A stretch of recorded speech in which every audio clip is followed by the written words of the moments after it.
Today I'm standing at the window of St. Thomas More, and in this image you see St. Thomas More is holding a book because he was a lawyer and a scholar, and he's also dressed in the outfit that he would have worn as the Chancellor of England.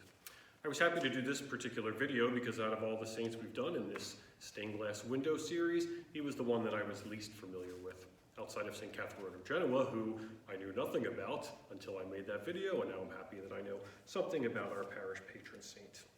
Thomas More was the only surviving son of his father John More, and when he was only the age 13, he went to live in the household of Archbishop Merton, who maybe is the patron of Merton Steakhouse. And Archbishop Merton was the Archbishop of Canterbury. He was also the Lord Chancellor of all of England. And Thomas More, was known to be a very happy child when he was a young boy, and the Archbishop went on to prophesy about him that he was going to go on to be a marvelous man. He then went to Canterbury Hall, and his father kept him very short of money because he was not very happy that he was being influenced by Greek, and he was also being influenced by those new humanistic ideas that were being spread at that time. His father then encourages him, actually makes him, study law because he figures that will be a steadying influence and take him away from the humanist movement that he was so interested in. He does eventually become a lecturer in law, and he gains a reputation. Despite all this, he still gained a reputation as someone who was very influential in the humanist movement. During this time, though, he also takes part in spiritual direction, even as he's a lecturer in law and as he's engaging in these humanistic ideas. And he goes on to meet Erasmus, who is one of the most influential of all the humanist movements in Germany. And they develop a lifelong friendship that lasts throughout their entire lives. And Erasmus and More together, what they're trying to do is find a way to combine these new humanistic ideas with also the Catholic faith and the tradition of our church. For some time, he goes to live near Charterhouse, which was a monastery run by the Cistercians, and each day he would take part in the spiritual exercises with the Cistercians. And at that point, he even starts to have an attraction for monastic life, and it's his father who tells him that he should get married, pursue his law career, and that's what he should do. So he does. He goes on, he listens to his father, he goes on to marry Jane Cott, and she's alive for only 4 years. She passes suddenly and unexpectedly, and so More is left alone with the 4 children that they had together, and then from there, he goes on to marry within only 1 month's time after his first wife dies, and he marries Alice Middleton. She's 7 years older than him. She has no formal education, but she proves to be a very good stepmother for the children, and she obviously also takes care of the house. He made sure, which was kind of rare during his time, he made sure that all of his daughters were educated. Again, that was not always the norm at that time, and he also made sure that his son was educated. And he said he was determined to do this because it's, as he said, a reasonable thing recommended by the prudent and holy ancients, such as St. Jerome and St. Augustine. His house was a center of learning, it was a center of spirituality, it was a center of prayer. There would often be lots of people who would spend time there. Bishop John Fisher would also spend some time at the house. Erasmus was known to be there often, and he would often invite the poor over, much more frequently than he would have anyone who was noble or who was rich. And one thing, during the meals, every time they would eat meals together, one of the children would always read the scriptures. He would wear a hair shirt, which would be worn under your outer clothing, which is a very uncomfortable shirt, and he did that as a spiritual practice. He was also, in his house, there was also a chapel, and he would serve at the altar even when he was the Chancellor in England. He would also sleep on the floor with simply a log for a pillow, obviously not the most comfortable way to sleep, and on Fridays, he would spend all day Fridays in prayer because of the Passion of our Lord. Around 1510, there was a new king, King Henry VIII, who was appointed as King of England, and he begins to promote Thomas to different positions. Around the year 1535, when he was only 35 years old, he goes on to take what's called a sabbatical. He took 6 months and he went to spend some time with a friend and live with that friend. And it was there that he completed a very unique book for a saint to complete. It was called the Utopia. And Butler says that this book was a way of thinking the unthinkable to stimulate discussions as a contribution to the humanist movement. So again, we see these interesting mix with him, these new humanistic ideas that are being presented, and him also maintaining his faith. So something rather unique. In 1523, at St. Paul's Cathedral, he argues for freedom of speech, and this is perhaps the first recorded time we ever have someone making an argument for freedom of speech. So again, something very unique. During this time, More goes on to become very friendly with the king and also with Cardinal Wolsey, and they're determined to have More as a member of the court. And so he was, in 1529, he was promoted to the position of Lord Chancellor over all of England, which is one of the highest positions, if not the highest position in England, and it's basically the equivalent of what we would now have as a prime minister. Eventually he becomes a judge, and he was known to have great integrity as a judge. He was very fair, and he was also, again, we see something unique about his character as a saint, he was also known to be tolerant even towards heretics. And this time he would also go on to write against Protestantism. That was obviously something that was spreading throughout Europe at that time. And so he wrote many treatises against Protestantism, and in particular against William Tyndale, who was one of the leading figures of the Protestant Reformation. As Chancellor, he was certainly noted for his scholarship. Obviously, that's why we see him with a book. He was a scholarly chancellor. He was also a diplomatic skill, and combined that with a profound spirit of sanctity, which obviously made him very unique. King Henry VIII eventually imposes on all the clergy the acknowledgement that he is the protector and supreme head of the church.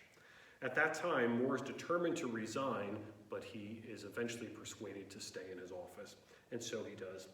The reason Henry VIII proclaimed himself as this was because he wanted to divorce his wife, Catherine of Aragon, because she couldn't provide him with a male heir, and he wants to, in turn, marry Anne Boleyn. More defends the validity of their marriage. Catherine, Henry's wife, also refuses to accept that they should get divorced, and eventually the Pope upholds the inviolability of their marriage. In 1531, he's brought before Parliament and again was asked for his opinion on why he was refusing to take this oath. And he says nothing and doesn't give any explanation, and from that point on, he's allowed to resign from his position as Chancellor. He was only in that position for a little less than 3 years.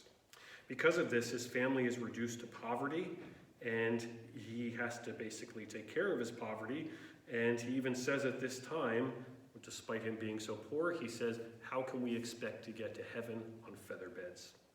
And then he goes on to say, I have been brought up at Oxford, at the inn at Chancery, at Lincoln's Inn, and also in the King's Court, from the lowest to the highest, yet I now have little above 100 pounds a year. And he says to his family, if we are going to continue together, all must be contributaries. So again, we see the spiritual side that he's also making, and we see the human practical side with him. He then goes on to say, very spiritual about this time, give me thy grace, good Lord, to see the world as naught, to have my mind well united to you, to not depend on the changing opinions of others, so that I may think joyfully of God, so that I might lean on God's strength and make an effort to love him, so as to thank him ceaselessly to redeem the time I have wasted. For many months, he just went on to live very quietly, even though their family was stricken with poverty, and it was very noticed when the coronation of Anne Boleyn happened and Thomas More was not present. So that was a very public act that was noticed that he was not present for. In 1534, the Act of Succession takes place, which was proclaimed by King Henry VIII, and it says that all the king's subjects must affirm the legitimacy of the offspring of Henry and Anne, and that he can appoint them as their successors. And it also said that they must recognize the marriage to Anne and Henry as a valid marriage. This was obviously an extreme break with the authority of the Pope and also the authority of the Church, and so this is something that Thomas More obviously can't go along with.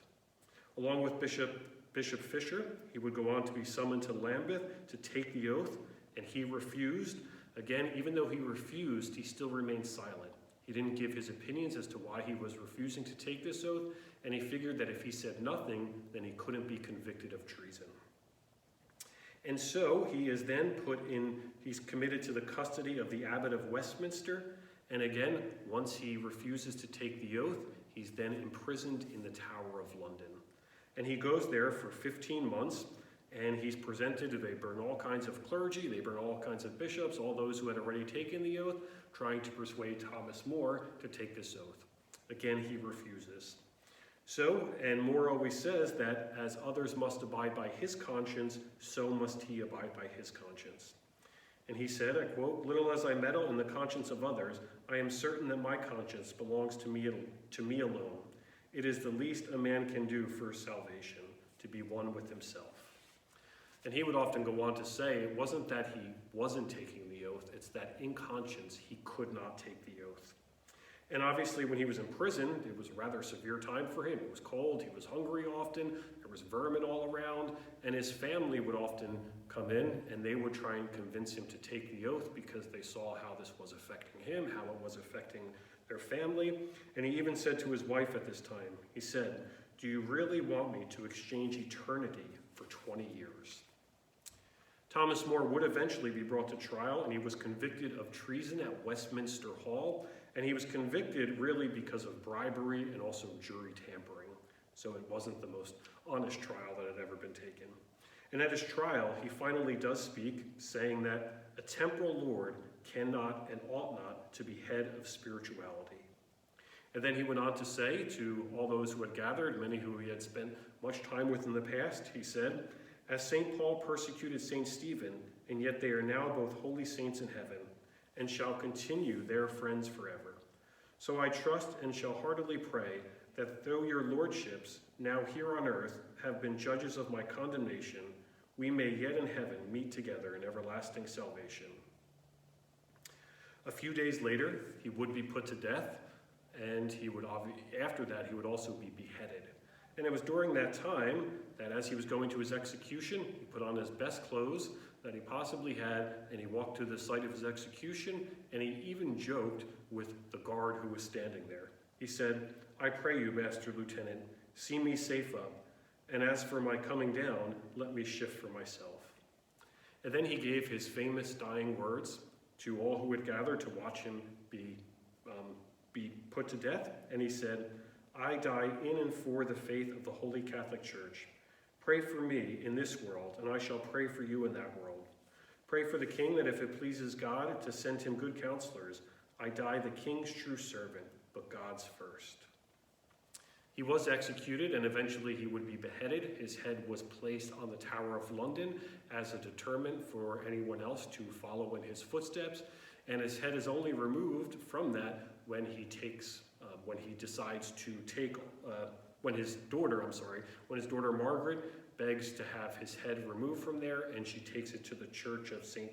Damston. Benedict XVI was able to go to Westminster Hall, where Thomas More was convicted and the place where he was put to death. And when he's at Westminster Hall, Pope Benedict XVI says, "In particular, I recall the figure of St. Thomas More, the great English scholar and statesman who was admired by believers and non-believers alike for the integrity with which he followed his conscience, even at cost of displeasing the sovereign, whose good servant he was because he chose to serve God first." His remains are in the chapel of St. Peter of Vicula, which is in the Tower of London, and he was buried there with thousands of others in a mass grave from those who had refused to take the act of the oath of succession. His feast day, along with St. John Fisher, who was a bishop who was also martyred because of refusing that, is on June 22nd. I can't really find any places you can go in America to have, foster devotion to Thomas More. There may be some places that I'm not aware of, so if you have heard of any of those, you can certainly comment. So maybe some people can go somewhere. There's 2 books that we have in the parish library that are, that you can take out anytime for to learn more about St. Thomas More. This first one it's one I've heard of. It's very reputable. I haven't actually read it. I just know that it's very reputable. It's by Peter Ackroyd, and it's called The Life of Thomas More.